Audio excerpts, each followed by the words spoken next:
नमस्कार दोस्तों, मेरा नाम है आशुतोष और आप देख रहे हैं डायनामिक इम्पल्शन। आज के इस वीडियो में हम बात करेंगे 10 अप्रैल 2022 के करंट अफेयर्स के और ज्ञान को कभी भी छोड़ना नहीं चाहिए, इसलिए वीडियो को अंत तक अवश्य देखिएगा। सबसे पहला प्रश्न है, भारतीय रिजर्व बैंक ने किस बैंक पर जुर्माना लगाया? Which bank has fined by the Reserve Bank of India? A IDBI bank, B Axis bank, C Syndicate bank, D both A and B.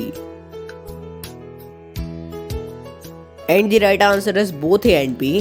तो हाल ही में भारतीय रिजर्व बैंक के द्वारा IDBI बैंक और एक्सिस बैंक पर जुर्माना लगाया गया है। देखिए, ध्यान से देखिएगा, एक्सिस बैंक पर 93 लाख और IDBI बैंक पर 90 लाख रुपए का जुर्माना लगाया गया है। IDBI बैंक पर लगाया गया है कि धोखाधड़ी हुई है लेकिन उन्होंने ध्यान नहीं दिया है, और एक्सिस बैंक पर लगाया गया है बहुत से कारणों के कारण। उसमें से एक है KYC सही ढंग से उसका नियमों का उल्लंघन करने बाबत। देखिए, बहुत बार हो चुका है अभी तक रिजर्व बैंक फाइन लगाता है। वो ऐसा नहीं करता है कि उसको पैसों की जरूरत है, इसीलिए बैंक को समझ में आए कि हाँ, हमने ये गलती की है और आगे से गलती ना हो, इसीलिए रिजर्व बैंक ध्यान नजर रखता है और यदि कुछ गलत लगता है तो फाइन भी लगाता है। ऐसा मत समझिएगा कि पहली बार हुआ है, आप हिस्ट्री भी देख सकते हैं इसकी। अगला प्रश्न है, हाल ही में किस योजना के 7 वर्ष पूरे हुए? Which scheme has completed 7 years recently? A Pradhan Mantri Mudra योजना, बी प्रधानमंत्री स्वामित्व योजना, सी प्रधानमंत्री आत्मनिर्भर भारत योजना, डी प्रधानमंत्री कुसुम योजना। And the right answer is प्रधानमंत्री मुद्रा योजना। तो हाल ही में प्रधानमंत्री मुद्रा योजना ने अपने 7 वर्ष पूरे किए हैं और इस योजना को 8 अप्रैल 2015 में प्रधानमंत्री मोदी जी के द्वारा ही शुरू किया गया था। इस योजना का उद्देश्य है कि स्वरोजगार के लिए लोन प्रदान किया जाए, जैसा अभी मध्य प्रदेश सरकार ने शुरू किया है। कल के वीडियो में हमने प्रश्न लिया था। अब मुद्रा का फुल फॉर्म देखिए, तो मुद्रा का फुल फॉर्म है micro units development and refinance agency. ऐसे बहुत सी योजना का फुल फॉर्म हो सकता है, आप उसको भी देख लीजिएगा। और मैं यही बोलूंगा कि हर योजना के बारे में थोड़ा तो आप समझ के ही रखिए, जो स्पेशल योजना है आप आसानी से समझ जाएंगे।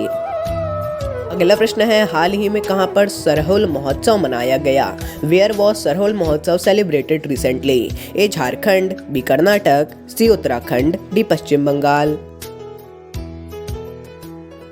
And the right answer is Jharkhand. तो हाल ही में झारखंड में सरहुल महोत्सव को आयोजित किया गया है।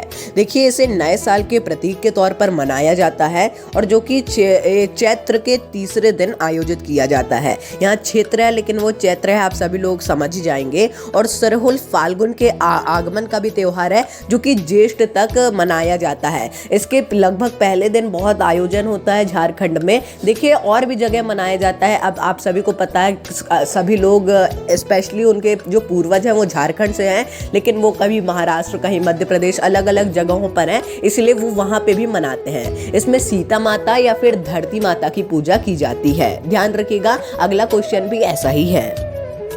अगला प्रश्न है, गणगौर महोत्सव कहाँ मनाया गया? Where was Gangaur festival celebrated? A Gujarat, B Madhya Pradesh, C Maharashtra, D Rajasthan. And the right answer is Rajasthan. तो हाल ही में राजस्थान में गणगौर महोत्सव को मनाया गया है। देखिए, यह होली के अगले दिन शुरू होता है और यह 18 दिनों तक चलता है। यह अभी समाप्त हो गया है, जैसा आप समझ गए होंगे, 18 दिनों तक चलता है। इससे माँ गौरी को प्रसन्न करने के लिए मनाया जाता है। इसमें माँ गौरी और भगवान शिव की पूजा की जाती है। इसे अधिकतर विवाहित महिलाओं के द्वारा मनाया जाता है राजस्थान की, और राजस्थान के अलावा इसे मध्य पश्चिम राज्यों में भी मनाया जाता है। जैसा हमने बोला कि उनके पूर्वज रहा करते थे राजस्थान में, लेकिन अब वो दूसरे राज्यों में चले गए हैं, तो ऐसा छोटे रूप में, लेकिन हाँ, फेस्टिवल उन लोग भी सेलिब्रेट करते हैं। अगला प्रश्न है, क्रेडेक्स ने किसके साथ साझेदारी की? Who did Credex partner with? A ICICI bank, B HDFC bank, C Punjab national bank, D IndusInd bank. And the right answer is ICICI bank. तो हाल ही में ICICI बैंक और क्रेडेक्स ने आपस में साझेदारी की है। इसके तहत दोनों मिलकर अपना कैशबैक कार्ड लॉन्च करेंगे। ऐसा करके कुछ कार्ड होगा जो कि बिजनेस टू बिजनेस होगा, जो कि वेंडर्स वगैरह के काम में आएगा। मेरी सलाह होगी कि आप इसके बारे में यदि और ना भी पढ़े तो भी चल जाएगा, क्योंकि इतनी जानकारी पर्याप्त होगी और ये ज्यादा इंपॉर्टेंट क्वेश्चन भी नहीं लग रहा है मुझे। अगला प्रश्न है, किस बैंक के मोबाइल ऐप ने डिजिटल CX अवार्ड जीता? Which banks mobile app won the digital CX award? A Syndicate bank, B IndusInd bank, C Punjab national bank, D Bharatiya state bank. And the right answer is IndusInd bank. तो हाल ही में IndusInd bank के mobile app Indus merchant solution को digital CX पुरस्कार 2022 का खिताब प्रदान किया है और ये इस पुरस्कार का चौथा वर्ष है। इन्होंने चौथी बार नहीं जीता है, इस पुरस्कार का ये चौथा वर्ष है और इस मोबाइल ऐप को नवंबर 2021 में शुरू किया गया था और इनका शायद इतना अच्छा कार्य है, इतने अच्छे सॉल्यूशन ये उपलब्ध करा रहे हैं जिसके लिए इन्हें ये अवार्ड दिया गया है। आप डिजिटल CX अवार्ड के बारे में भी जानिएगा, 4 साल हो चुके हैं इसको ऑब्वियसली, और ये बहुत ही इंपॉर्टेंट तो नहीं बोलूंगा, लेकिन हाँ यदि आप पढ़ लेंगे तो अच्छा होगा क्योंकि ये करंट अफेयर में भी आ चुका है। अगला प्रश्न है, किस देश के वैज्ञानिकों ने नई आकाशगंगा की खोज की? Scientist of which country discovered a new galaxy? A चीन, B Bharat, C Japan, D रूस। And the right answer is Bharat. तो हाल ही में भारत के खगोलविदों ने भूत जैसे दिखने वाली एक नई आकाशगंगा की खोज की है।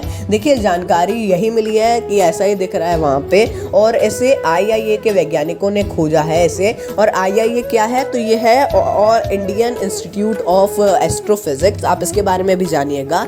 और देखिए उतना इम्पोर्टेंट बोल सकते हैं कि हाँ इम्पोर्टेंट है क्योंकि इंडिया के ही वैज्ञानिकों ने खोजा है। इसके बारे में आप जितना पढ़ेंगे उतना ही अच्छा होगा।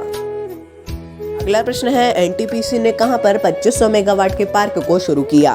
वेयर हैज NTPC स्टार्टेड पर 2500 megawatt park? A Maharashtra, B Kerala, C Andhra Pradesh, D Karnataka. And the right answer is Maharashtra. तो हाल ही में NTPC के द्वारा महाराष्ट्र में 2500 मेगावाट का सोलर पार्क स्थापित किया गया है।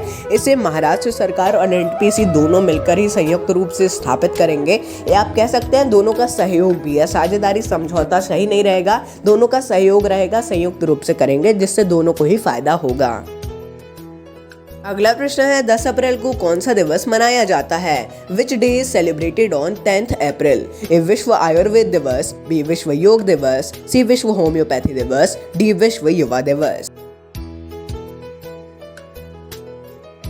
And the right answer is विश्व होम्योपैथी दिवस। तो प्रतिवर्ष 10 अप्रैल को विश्व होम्योपैथी दिवस मनाया जाता है। इसे डॉक्टर हैनीमैन की जयंती के उपलक्ष्य में भी मनाया जाता है। इन्होंने ही जानकारी के अनुसार होम्योपैथी को खोजा था आधिकारिक तौर पर, और इसका उद्देश्य होम्योपैथी में आगे आने वाली चुनौतियों के बारे में भी सोचना है। तो दोस्तों ये था अंतिम प्रश्न। मिलते हैं अगले वीडियो में। नमस्कार। Dynamic impulsion.